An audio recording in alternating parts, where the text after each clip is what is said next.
ఈరోజు మన ఇండియాలో కాఫీ కొనాలన్నా, ఆటో పేమెంట్ చేయాలన్నా, లేదా ఒక బిల్లు కట్టాలన్నా అన్నీ ఒక యూపీఐ స్కామ్తో ఫినిష్ అయిపోతాయి. కానీ ఈ UPI world number 1 payment system ఎలా అయింది ఇప్పుడు తెలుసుకుందాం. Simple idea, scan and pay. క్లారిటీగా చెప్పాలంటే యూపీఐ ఐడియా చాలా సింపుల్. క్యూఆర్ కోడ్తో స్కాన్ చేసి పే చేయడం. కార్డు ఉండదు, ఓటీపీ లేదు, బ్యాంక్ అవసరం అవ్వాల్సింది లేదు. ఈ సింప్లిసిటీ వల్ల యూపీఐ మాస్ హిట్ అయ్యింది. Government plus NPCI version.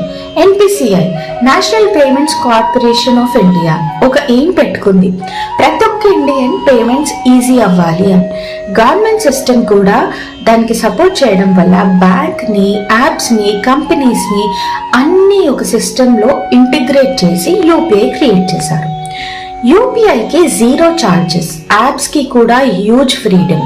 అంటే పీపుల్ అండ్ మర్చెంట్స్ అందరికీ బెస్ట్ ఆప్షన్ యూపీఐ అయిపోయింది. యూపీఐ ఒక పేమెంటే కాదు, bank to bank direct transfer చేస్తుంది.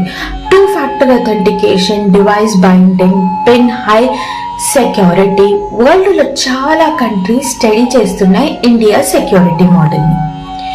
Phone pay, Google pay, Paytm, user friendly reward system, instant refunds, ఇలా ఎన్నో సూపర్ ఈజీ సిస్టమ్స్ వచ్చేసాయి. ఈ ఎకో సిస్టమ్ వల్ల యూపీఐ యూసేజ్ బ్లాస్ట్ అయింది, ఇన్స్టెంట్ గా గ్రోత్ అయింది. UPI monthly transactions 14 billion plus ఉంటే యాన్యువల్ ట్రాన్సాక్షన్స్ $2 ట్రిలియన్ ఉన్నాయి.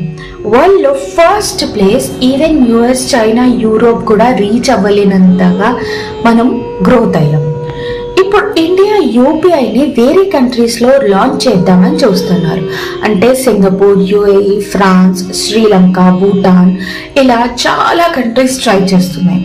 India tourist world wide QR scan చేసి పే చేయగలిగే స్టేజ్ కి వచ్చారు. అసలు యూపీఐ వరల్డ్ నెంబర్ 1 ఎందుకు అయింది? ఇది చాలా ఫాస్ట్, ఫ్రీ, సెక్యూర్. ఇది ఎవరికైనా accessible. Rich and poor 24/7 work చేస్తుంది. ఏ బేసిక్ ఫోన్ లోనా వర్క్ చేస్తుంది. యూపీఐ అంటే జస్ట్ పేమెంట్ సిస్టమే కాదు, ఇండియా గ్లోబల్ గా లీడ్ చేస్తున్న డిజిటల్ రెవల్యూషన్. మన ఫోన్ లో ఉన్న క్యూఆర్ కోడ్ మన కంట్రీని వరల్డ్ నెంబర్ 1 ప్లేస్ కి తీసుకొచ్చింది.